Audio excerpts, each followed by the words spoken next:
I think Americans are naive about Muslims. They tend to deal with the Muslim situation as if it's just one more minority and everyone's the same and you can't say anything bad. You can't say anything bad about Islam because that's prejudiced. That I was not exactly thrilled by Mamdani's election, and it wasn't purely to do with his impractical policies, but I didn't like the fact that he was Muslim. Not supposed to say that. This is the city of 9/11. What does this mean symbolically? I can tell you what it means symbolically to the Muslim community outside the United States. Conquest? Conquest, that was exactly the word I used. This is a predatory and conquering religion.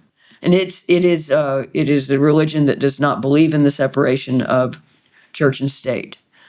It's obviously oppressive to women. It's wildly hostile to homosexuality. It is utterly illiberal. And it is antithetical to our way of doing things in the United States. Now, we've been fortunate so far. We've had a very small number of Muslims, and that's been the key. They've tended to be well-off.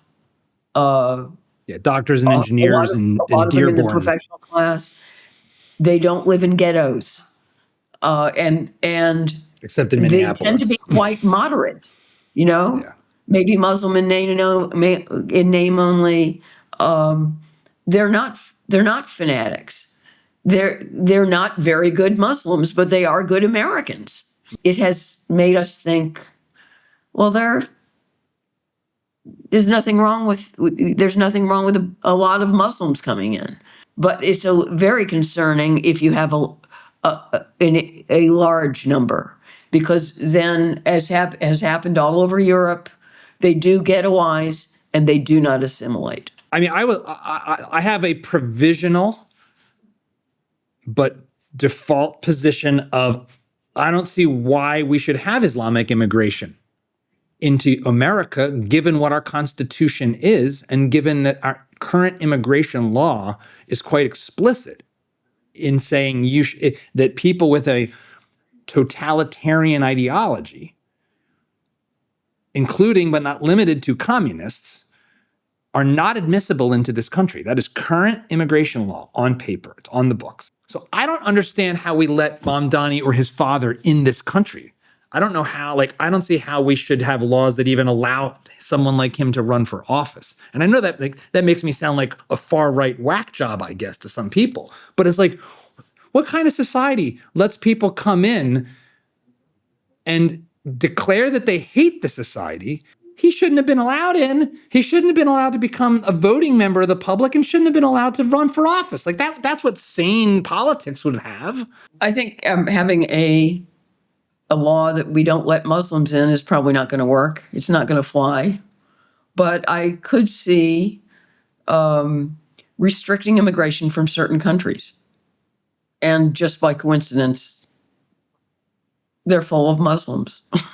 I mean, and these are, by the way, a lot of the same countries that whose immigrants are net drains on social systems. So it would kill two birds with one stone. There's a heart. So here's the pushback, and I've gotten into very serious arguments with some of my cousin who I love, but he said, look, everything you're saying about the incompatibility of the faith with our governance, and the same was said about Catholics. Just because they were wrong about Catholics doesn't mean that we are wrong about Islam. It doesn't follow. Elaborate. They're wildly different religions, and Catholics are Christians. Christian doctrine believes in the separation of church and state. There is nothing explicitly incompatible between Catholicism and American democracy. Yeah. Whereas there is in Islam a requirement that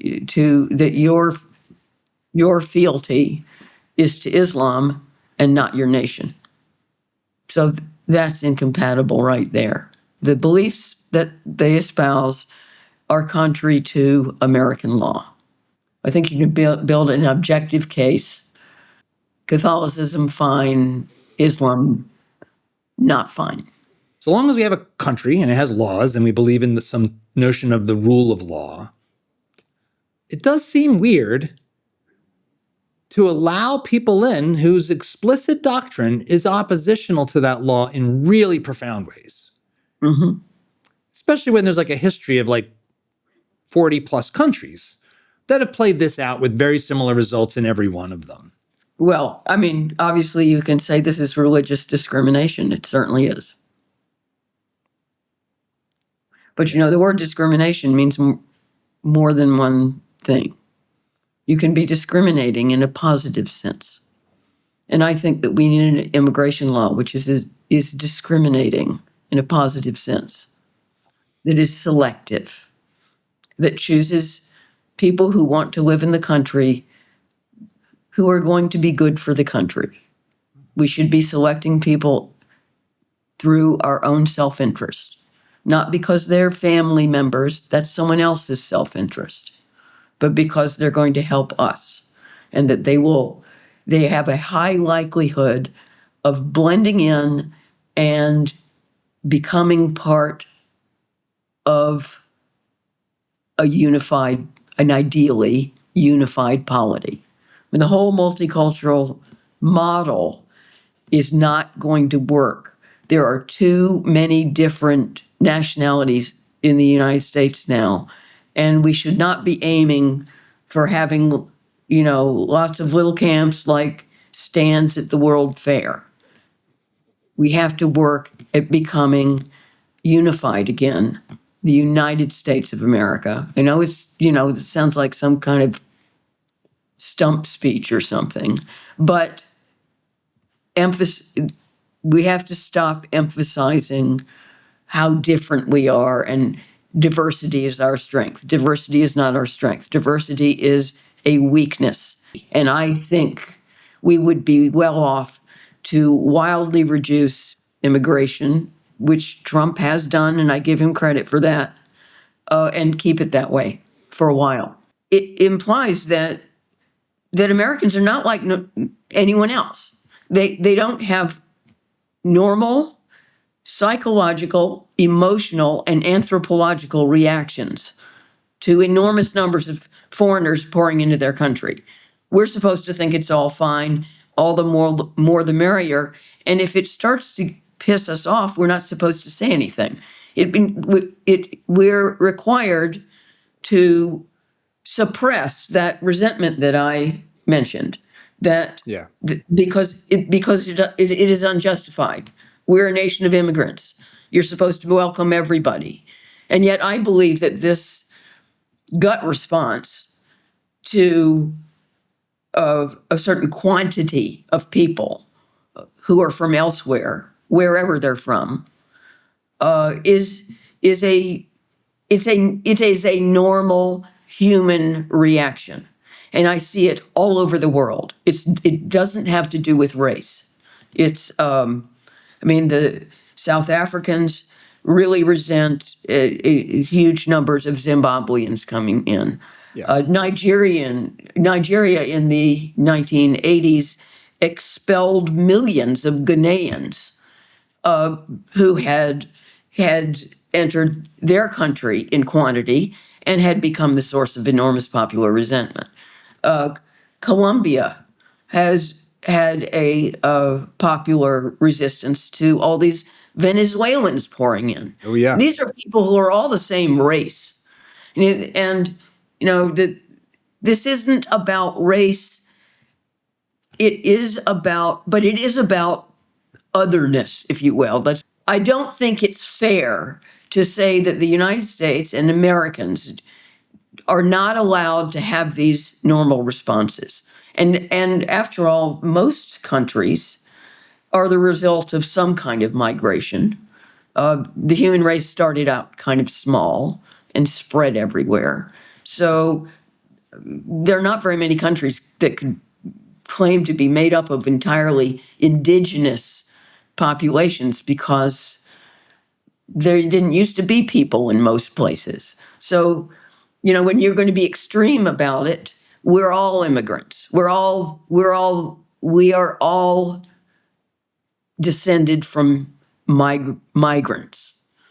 I mean, the notion of indigenous is so obviously like a political scam because for a simple reason, and that is, last time I checked, England has an indigenous population, and all of the people that talk about being indigenous don't care about that. Essentially, the United States and Western Europe as being like the distinct places where you can't have indigenousness unless it's brown. I just think the progressive left is often misunderstood. It is hatred of your fellow Americans. Are you saying that it's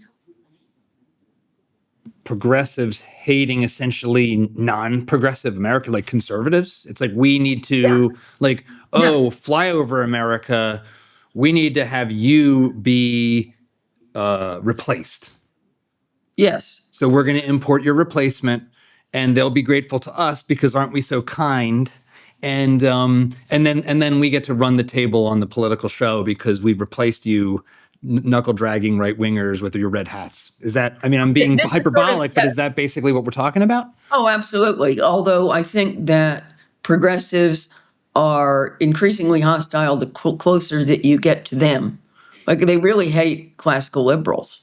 And the people that they have punished most severely are the people who are trying to please who regard themselves as fellow progressives, but aren't just quite far left enough.